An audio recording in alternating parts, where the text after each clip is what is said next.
Bismillahirrahmanirrahim. Allahun e falenderojmë për shëndetet tona të sinqerta mbi vunën e gjithë pejgamberëve, Muhammedin sallallahu alaihi wasallam, dërgojmë mbi familjen e tij, mbi shokët e tij dhe mbi gjithë ata që e ndjekin dhe pasojnë këtë rrugë deri në ditën e Kiametit.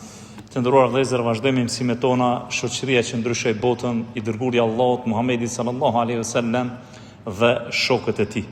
Dhe sonte me lejen e Allahut të lartësuar do të lexojmë para jush hadithin e 14 që tregon atë se çfarë ka ndodhur mes Sulejmit dhe bashortit të saj, pra Ebu Talhës dhe pejgamberit alayhis salatu wassalam. Dhe para se të lexojmë o vëllezër hadithin e pejgamberit alayhis salatu wassalam për ndodhin se çfarë ka ndodhur mes tyre, është e udhës të njohim pra për së afërmi se kush ka qenë Sulejmi, sahabika e nderuar që i dërguari i Allahut i kishte dëgjuar pra nallet e saj në xhenet. Emri i saj është Gumeja bin Milhan, radiallahu anha, prej ensarve nga fisi Hazraj i Medinës. Është nona e shërptorit Anas ibn Malikut, pra shërptorit të pejgamberit alayhis salatu wassalam, Anas ibn Malikut radiallahu anhu, muslimane, sahabike dhe prej grave të devotshme. E ka pranuar Islamin Sulejmi vëllezër në fillim të ardhes së davetit të Islamit në Medinë dhe ka qenë prej muslimanëve të parë që e ka pranuar Islam. Ka qenë e martuar, burri i saj ka qenë dhujtar, Malik bin Nadr, një pianec, dhe ajo ton kohën ka kërkuar dhe ka tentuar që burri i saj, pra Maliku, me pranu Islamin, mirë po ai gjithherë ka refuzuar.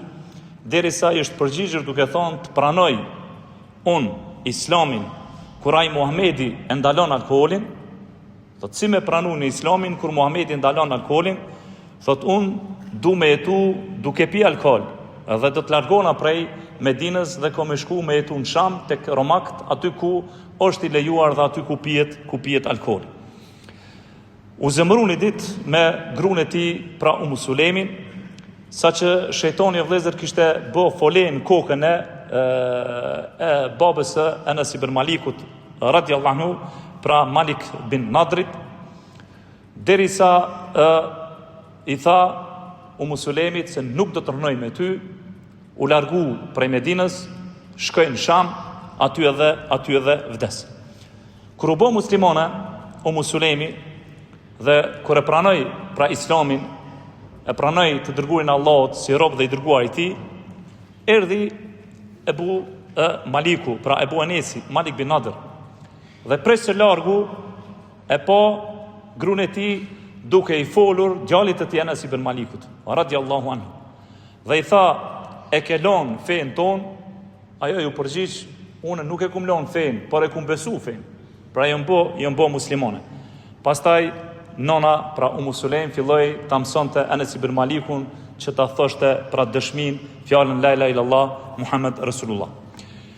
Sulejm është mesin e grave sahabikave që ka transmetuar hadithet pejgamberit alayhis salatu wassalam, ka transmetuar mbi 14 hadithe të pejgamberit alayhis salatu wassalam. Dhe një për haditheve që ndoshta ju ka ra me dëgju, është hadithi që e gjejmë tek Imam Buhariu, Seleme, pra nëna besimtarve, e transmeton këtë hadith dhe thotë se Sulejm, gruaja e Abu Talhës, erdhi tek i dërguari i Allahut Muhamedi alayhis salatu wassalam dhe i tha, o i dërguari i Allahut, Allahu nuk turprohet nga e vërteta. Andaj thot, o i dërguari i Allahut, a e ka obligim femra guslin nëse ajo ejakulon në gjumë? Pejgamberi alayhis salatu wassalam thot, po nëse e shes është e lagur. Një prej haditheve që e transmeton pra Sulejm. Ka qenë një gru shumë e devotshme dhe një gru e cila është kujdesur shumë për evladin e saj, pra Anas ibn Malikun, i cili ka qenë shërptori i pejgamberit alayhis salatu wassalam.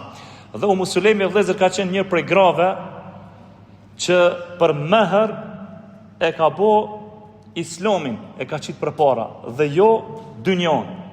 Pra kur Ebu Talhaj kërkon dorën e saj, fejesën e saj, ka kërku prej Ebu Talhës që e me pranu Islamin. Nuk ka kërku as mal dhe as pasuri. Pra ka qenë ndër gratë më të nderuara me mehrin e saj. Pse më nderuara?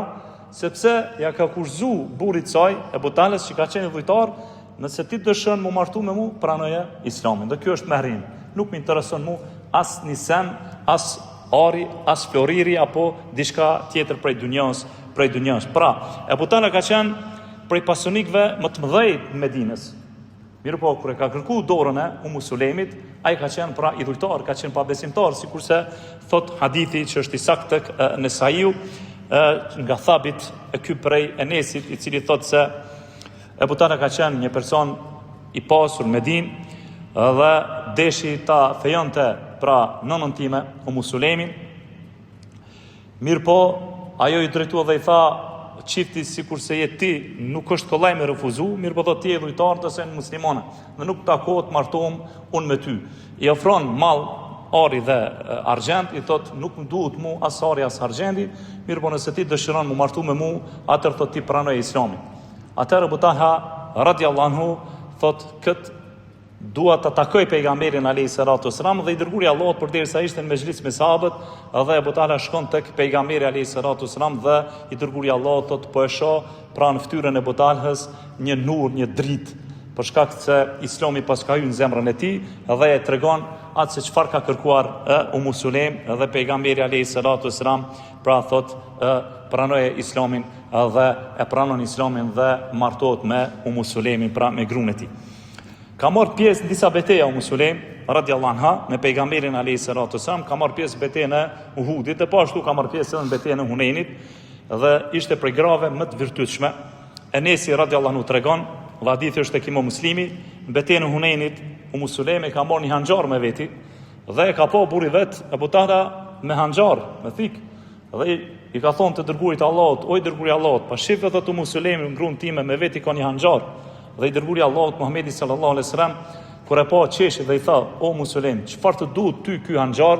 Thot o i dërguri Allahut, thot po du me mbrojt vetën time nëse më afrohet dikush prej idhujtarëve, pra ta mbroj vetën time. Dhe i dërguri Allahut Muhamedi sallallahu alaihi wasallam kur e dëgjoi këtë fjalë prej Sulemit filloi të qesh. Po ashtu Enesi radiallahu anhu tregon, dhe hadithi është tek Imam Muslimi, se i dërguri Allahut Muhamedi sallallahu alaihi wasallam përveç te gratë e veta që ka hy i vetëm, ka hy edhe tek shtëpia e Sulemit, pra nënës së Enesit radiallahu anhu, ka hy pa mahram.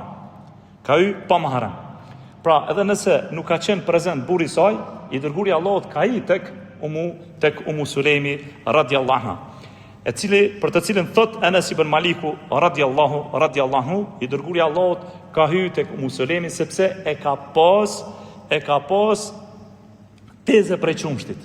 Për ato është fut edhe pa mahrem. Ka edhe disa mendime të dietarëve të bazuara dhe kanë thonë se i dërguri Allahut ka qenë mahrem i gjitha grave besimtarëve.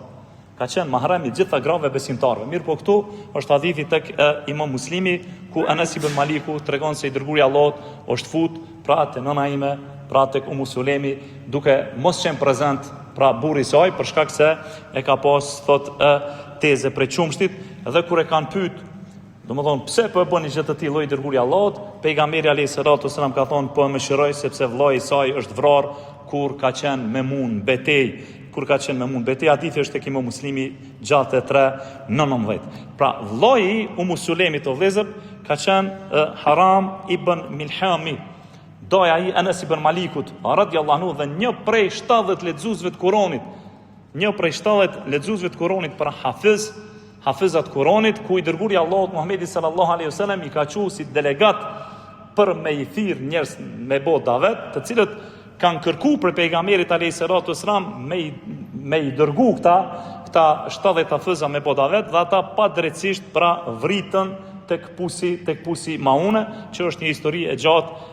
Hadithi pak është më i gjatë, mirë po shkurtimisht do t'rregojmë për këtë ndodhi që e transmeton Enes ibn Maliku, i cili thotë se kur e kanë goditur pra dajin tim Haram ibn Milhamin në ndodhinë e pusit Maune, dhe ai më thonë me shtizë kanë goditur për mrapa dhe i ka dalë shtiza përpara me dy durët e tij.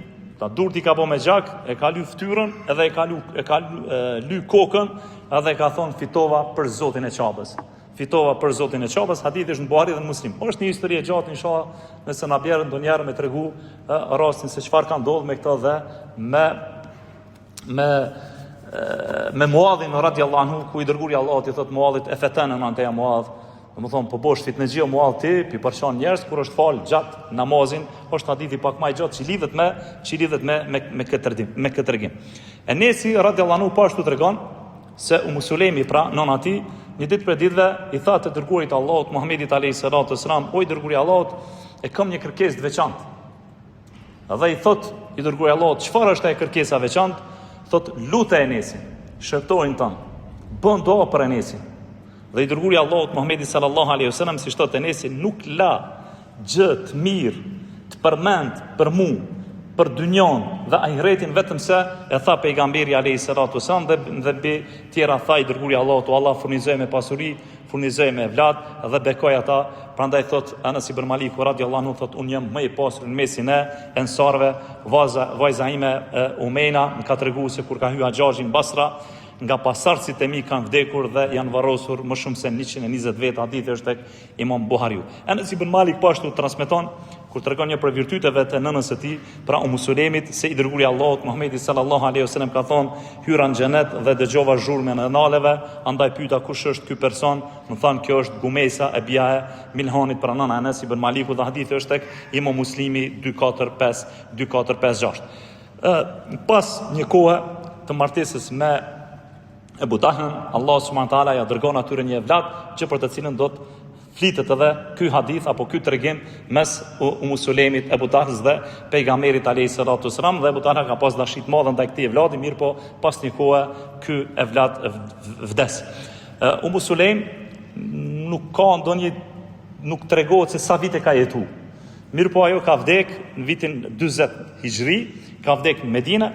Disa kanë thonë ka vdekur në kohën e Aliut radhiyallahu anhu, disa kanë thonë në kohën e Muavijut radhiyallahu anhu. Mirë po kur është vrarë pra padrejtisht Uthmani radhiyallahu anhu, ka thonë pas ti nuk do të mjelim më veç se gjak. Domethënë pas vrasjes së Uthmanit nuk do të vjelim vetëm se gjak, dhe ju e dini se nga kush është vrarë Uthmani radhiyallahu anhu, dhe ka urtësi të shumta që ulemaja pra kanë tregu për vrasjen e Uthmanit. Pastaj kanë përmend se vërtet Uthmani ka ditë se ka mu vrasë, se i dërguari Allahut i ka folur diçka në vesh, është transmetimi i saktë, dhe Uthmani nuk i ka treguar askujt se çka i ka thonë pejgamberi alayhis salatu wasallam, dhe ju e dini se si Uthmani pra nuk ka dashur që të derdhë gjaki i muslimanëve, është vrarë vetë dhe nuk i ka urdhëruar pra sahabët tjerë që me mbrojt apo edhe me luftu. Tham ka vdek Medinë në vitet 40 Hijri, gjatë khilafetit të Muavijës, disa kanë thonë se gjatë khilafetit të Aliut radhiyallahu anhu, dhe është varrosur në varrezat e Bekijës. Kjo ishte në pikat shkurtë të vëllezër sa i përket Sulejmit, pra sahabikës nënës së Anas ibn Malikut, gruas së Ebu Tahlës. Anas ibn Maliku radhiyallahu anhu e tregon këtë hadith, pra ndodhin se çfarë ka ndodhur mes tij dhe Ebu Tahlës. Thot kur është sumur djali Ebu Tahlës dhe kur vdiq, Ebu Tahla nuk ka qenë në shtëpi. Thamë më lartë, Allah ja ka qenë një evlad, ndërsa Ebu Tahla ka dashur shumë atë evlad. Edhe Ebu Tahla nuk ka qenë në shtëpi, po shumë e ka dashur evladin e vet. Kur e pa se gruaja vet se vdiq Sulejmi, kur e pa se djali vet vdiq, e ra ato e qitin skejt zidit, e paloi dhe ala aty. Dhe erdhi Ebu Tahla, ka fal namazin e Yacis, shtëpia e Ebu Tahlës ka qenë shtëpi prej shtëpiave të ndershme, të respektueme, se shumë kanë shku me hongër buktaj. Edhe ka arë me 3-4 vetë, kanë hongër buk, edhe ka pyet, oj Sulejm, si është djali? Ka thonë kur ma mirë nuk ka konë, kur ma e qetë nuk ka konë. Nuk po i tregon se të ka vdek. Po hanë ushimin sahab tjerë, po i përcil, pastaj kjo pra zbukurohet, ndreqet, veshët, edhe flen me Ebu Tahlën radhiyallahu anhu. Pasi që flen me Ebu Tahlën, vjen koha e namazit sabat, lahet për gjunjë pllokut, edhe niset për me shku namaz sabat. Edhe Sulejmi thot, o Ebu Tahla, para se më udhtu, thot, nëse diku ja jep një borxh, edhe vjen borxhliu me ta lyp borxhin. Ka thonë, a është e drejta jon me a kthy borxhin? Apo është e drejtë që me shty vatën, Thot jo, thot është e drejta me ia dhon borxhin. Do thonë s'ki pse hidhrohesh nëse dikush ta li borxhin tënd, borxhin e vet.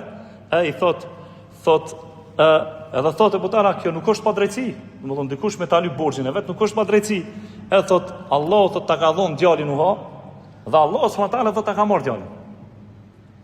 Të nesërmen pe i tregon masi që kanë flet, kanë bë marrëdhënie, është la, u nis për me shku namaz sabaj. Edhe Butala radiallahu anhu hidhrohet pak, mirë po nuk i flet asgjë gruas tina. Thot pasha Zotin, thot këto kam ja tregu pejgamberit alayhis salatu wasalam. Thot si ka mundsi, thot erdha, të pyeta, hangrëm shokët. U zbukurove, fleta me ty, a kupton?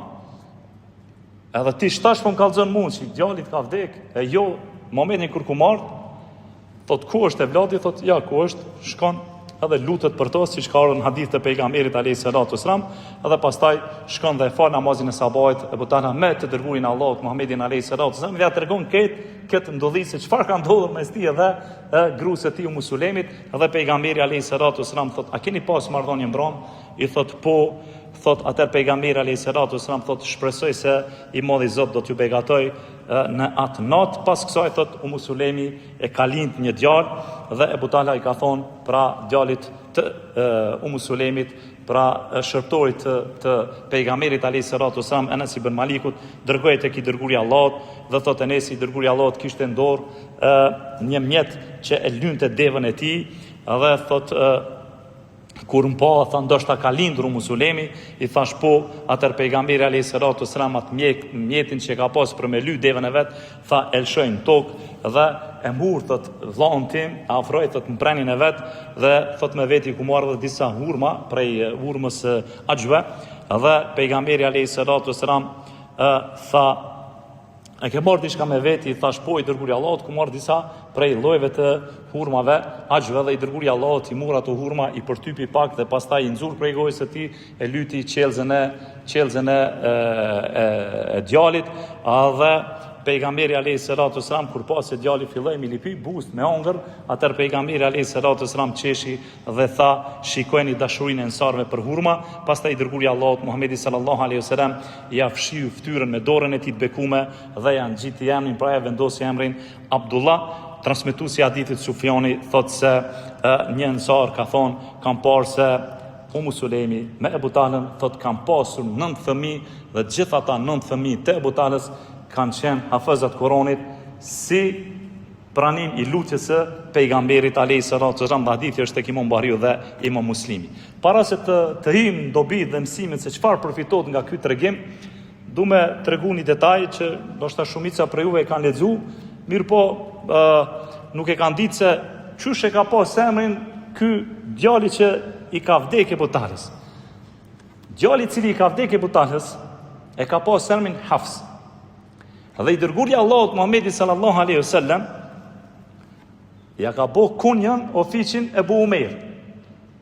Edhe sar që ka shku i dërguari i Allahut Muhammedi alayhis salatu wasalam te shtëpia e Musulemit, ka lujt me to, e ka bë atë fëmin me kesh, ka bë ajgare me to.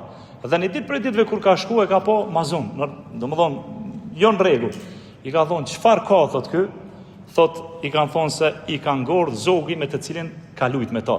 Dhe hadithin e gjejmë tek Imam Buhariu dhe Imam Muslimi që tregon vet Enesi, thot me të vërtetë pejgamberi alayhis salatu wasalam e ka pas moralin më të mirë ndër njerëzit, thot unë kam pas një vëlla të cilin e kanë thirr Ebu Umer. Dhe në atë kohë thot ai ka kalu moshën e qumshtit, mbi 2 vjet, ndoshta i ka pas, dhe kur i dërguari i Allahut vinte, loste me to dhe i thoshte o Ebu Umer, që u bë me bilbilin uger. O Ebu Umer, që u bë me bilbilin uger, e kishte fjalën për një bilbil me të cilën ka lujt, hadithi thamë është tek Imam Buhariu dhe tek Imam Muslimi. Po është edhe një detaj tjetër. Ajo është kur Imam Shafiu shkon mysafir tek Imam Ahmedi. Edhe Imam Ahmedi e pret Imam Shafiun. Edhe i shtron darkë me hongër. Është një tregim shumë i gjatë. I shtron darkë me hongër. Pastaj afron legenin për me marr abdes. Pastaj vjen ku namazit sabahit për me shku mu fal, tërsa Imam Shafiu kret ushimin që e ka pas përpara ka hongër. Së është tregimi i gjatë për shkurt pibi. E dyta, namaz natë nuk ka fal, e kalon çaty. Domethënë u kon legeni me i brig me ujë, Edhe e treta, ka shku ka falë namazin e sabajt, pa abdesiq. Edhe Imam Ahmedi, mas që është falë namazi, edhe kanë pyet familjarët, si ka mundësi me hongër krejt ushqimin, mos me falë namaz nate, me i namaz sabajt, pa marr abdesiq. Edhe thot Imam Shafiu, kur e tregon, do të thonë pse e ka bërë këtë punë, thot e para, thot është suneti i pejgamberit alayhis salatu wassalam për ato i cili është i uritur dhe nuk ka ushqim të nesërmën, krejt çka ka përpara me hongër, argumenton me hadithin e Ebu Hurajres radhiyallahu anhu. Çfarë ka thonë profeti i Zotit, nëse ju kujtohet hadithi i parë, kur e kemi treguar këtë prej tregimeve, ka thonë kumpita një herë, pastaj për dytim ka thonë piu deri gjithë, pastaj thot kumpi atë shumë desa unë gopa më kupton s'kam vend më për ushqim. E ka pi krejt. Ndërsa e dyta, ka thonë po mirë, pse s'fale namaz natë, pse nuk fale namaz natë, ka thonë kërkimi i diturisë është ibadet. Ndërsa namazi natë është namaz nafile, është sunet. Dhe e treta, e pse s'mora abdes po fole namazin, thot unë nuk jam kon gjumë. Pikrisht për çet hadith thot i kum nxjerr nimi dobi. Te këtij hadithi të pejgamberit alayhis salatu wassalam, o Abu Umer, çfarë u bë me Bilbilin Uger? Do të thonë që ka loz me Ebu Umerin, do të thonë i dërguari i Allahut Muhamedi sallallahu alaihi wasallam. Sa i përket dobive dhe mësimeve vëllezër që përfitojmë nga ky hadith i pejgamberit alayhis salatu wassalam, janë të shumta. E para është vlera e muslimit. Fiku i saj, mbrejtësia mendjes së saj. Cila ishte ajo? E ka bëh merrin e saj Islamin dhurat për veten e vet. Dhe jo çështjet që kanë të bëjnë me përfitimin të kësaj dynjës. Pra u bë sebeb që ai me pranu Islamin, pra mu bë musliman dhe e zgjodhi si e boni të dërguarin Allahut Muhammedin sallallahu alaihi wasallam si garantues për këto. Çfarë thon hadith? Ebu Talha shkoi te dërguari i Allahut para se me pranu Islamin, e takoi pejgamberin alayhis salatu wasallam. E dyta, lejohet që gruaja me kërku prej atij i cili e kërkon pra dorën e saj, fejesën e saj, me kërku mehrin, e cila është e drejta saj personale, nuk mundet me jamu kërkush hiç. E kërkon, domethënë mbas të asaj sa ka nevojë ajo, nga herë edhe teprohet, po ka herë këshyret edhe urfi, tradita e po atij vendit. E treta është se lejohet që gruaja me bëh merrin e saj Islamin nëse burri është jo musliman dhe kërkon dorën e saj, sepse është ndaluar me martu muslimoni me muslimonja mu martu me jo muslimonin, po nëse e kërkon pra dorën e saj, atëherë i thu për merë e kom Islamin. Nëse pranon Islamin, domethënë nuk ka të keqe mu martu me to, argument ishte hadithi paraprak. E katërta është se lejohet që femra me fol me ato i cili e kërkon dorën e saj, duke ndjekur parimet dhe rregullat fetare që i ka qit pra sheriati. Pra nuk ka të keqe nëse bisedon edhe me ato i cili e kërkon dorën e saj. E pesta, vrihet del në shesh vlera e madhe e muslimit, se i dërguari i Allahut Muhamedi sallallahu alaihi wasallam ka hyrë në shtëpinë e saj, duke mos qenë prezant edhe kush burri i saj, mirë po na treguam se çfarë ka pas i dërguari i Allahut muslimin, pra e ka pas teze prej xhirit, e ka pas teze prej çumshtit. E gjashta është se Abu Talha nuk e ka pranuar Islamin thjesht për të martuar me muslimin. Por pranimi i Islamit të Abu Tahlës ishte si thirrje të dërguarit të Allahut. Pra në fillim nuk i tha muslimit po bona musliman, po shkoi tek i dërguari i Allahut Muhamedi sallallahu alaihi wasallam. Dhe i dërguari i Allahut kur e pa në fytyrë, e njohu se po vjen me një fytyrë tjetër nga ajo fytyrë të cilën e kishin pa Abu Tahlën, tash i po vjen me fytyrën me nurin e Islamit. Dhe pas pranimit të Islamit, Abu Talha radhiyallahu anhu pra ka qenë personi i qëndrueshëm në fe, ka qenë një prej dorëdhënësve më të mëdhej në fenë e Allahut, derisa ka dhënë atë që kena përmend desin e kaluar kur kena fol për cilësitë dhe virtytet e Abu Tahlës, ka dhënë një bafshë që e ka dashur shumë, ja ka dhuruar pejgamberit alayhis salatu wasalam dhe i dërguari i Allahut ka thonë vërtet kjo është një dhuratë fitim prurse, mirë po thot shkepja akrabave tu, jepja njerëzve të familjes tënde. E shtatë është mençuria dhe veprimi i muslimit. Duroj me vdekjen e vllatit të saj. Ka bë durim në fatkeqësi.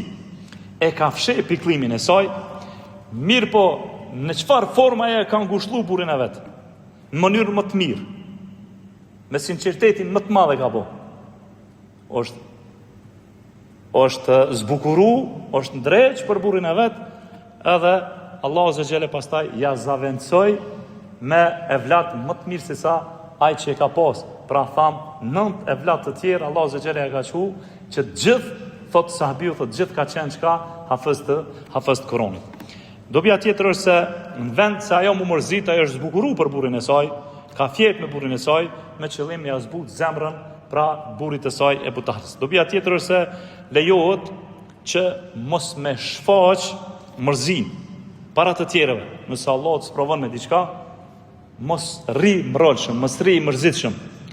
Sikur se ndodhi me Sulemin, pra i vdish djali, mirë po nuk e shfaqi mërzin. Po a kemi edhe argumente tjera? Po kemi argumente tjera. Kemi atë se çfarë ka ndodhur me Jakubin, pra babën e Jusufit, kur i humbi evladi vet Jusufi. Çfarë tha Jakubi alayhis salatu wasalam? Mundimin tim dhe pikëllimin tim ja paraqes vetëm Allahut, e nga Allahu di atë që ju nuk e dini. Domethënë jo të tjerëve, po Allahut subhanahu wa taala. Dobia tjetër është edukata e Abu Talhës me gruan e tij, kur ka marrë vesh, kur i tregoi se evladi pra na ka vdek, nuk u sill keq me gruan e vet. Nuk e rëndoj, nuk i tha, nuk e shajti, nuk e fyti, po tha kom e shku tek pejgamberi alayhis salatu wasalam, edhe kom i tregu këtë çfarë ke bë ti me mua. Sikur ta ndodhte neve, çfarë do të kishim bënë? Hau se kishim bënë vani. Mirë, po kjo ka qenë edukata profetike që i dërguari Allahut i ka mësuar shokët e vet, pra sahabët, dhe i ka mësuar dhe muslimanët se si duhet me sjell edhe në këto situata. Prandaj pejgamberi alayhis salatu wasalam e ka përmend një hadith i cili është për haditheve të sakta, thotë besimtari të mos e urrej gruan e tij besimtare. Nëse nuk i pëlqen një cilësi e saj, do t'i pëlqen një tjetër cilësi që ajo e ka. Do nuk mundet me kon perfekt. E ka një mangësi, po e ka një tjetër që e mlon atë mangësi tjetër. Andaj kujdes të madhut me pas na se si sillemi me gratë tona, mos t'i rëndojmë me fjalë, por t'i këshillojmë dhe të durojmë me gratë tona. Dobia tjetër është edhe mendjeprecësia apo firaseti që e thon intuita e pejgamberit alayhis salatu wasalam, i cili kur e ka pa në fytyrë Budardan, pra e ka ditur se është bërë musliman, sepse ka ndryshuar nuri i tij, fytyrës së tij nga nuri i kufrit në nur të islamit. Dobia e 12 është se adet kanë qenë kur ka lind fëmia me dërgu te pejgamberi alayhis salatu wasalam me qëllim me kërku bereqetin e tij, dhe kjo ka qenë prezent dhe është bërë sa ka qenë gjallë i dërguari i Allahut, ndërsa me vdekjen e pejgamberit alayhis salatu wasalam një gjë e tillë ka përfunduar, dhe kjo ka qenë, domethënë, vetëm për pejgamberin e Zotit dhe jo edhe për njerëz tjerë të cilët kanë qenë duke jetuar në kohën e pejgamberit alayhis salatu wasalam. Dobia e parafunit është kujdesi dhe angazhimi i madh i pejgamberit alayhis salatu wasalam me njerëzit e tij. Domethënë, pos që i ka pas problemet e veta nda vet, pos që i ka pas problemet e veta si udhëheqës i shtetit islam, pos që i ka pas problemet e veta me luftat të ndryshme, pejgamberi alayhis salatu wasalam pra është kujdesur me zgjidh problemet edhe të personale që i kanë pas pra besimtarët mes një tjetër. Bile ai është lutur edhe për fëmijët e sahabëve dhe ka vendosur edhe emra dhe ofiqe. Dobia fundit të vëllezër për këtë ders është thjeshtësia e pejgamberit alayhis salatu wasalam, pa marr parasysh statusit të tij që e ka pas, i dërguari i Allahut Muhamedi sallallahu alaihi wasallam nuk i kalon onash as evlatë sahabëve, ju ka vendosur emra, ju ka vendosur ofiqe, sikur se ka ardhur hadithi i saktë tek Imam Buhari dhe Imam Muslimi prej Ebu Musës, i cili thotë se më ka lind një fëmijë, e kum çu tek pejgamberi alayhis salatu wasalam, thotë ja ka vendos emrin Ibrahim dhe pastaj ka marrë një hurmë të cilën e ka përtyp dhe me lëngun e saj ja fërkoi qiellin, pastaj u lut që ai të bëhet i begat dhe ma ka kthy, dhe ky ishte, ka thonë, fëmia im i madh i Ebu Musës. Ky ishte dersion për sonte, o vëllezër, me shpresë që i modhi Zot na falë dhe mëshiron deri në takimet tona të radhës. Sallallahu alaihi wasallam. Allah ju shpërblet për ndëgjim.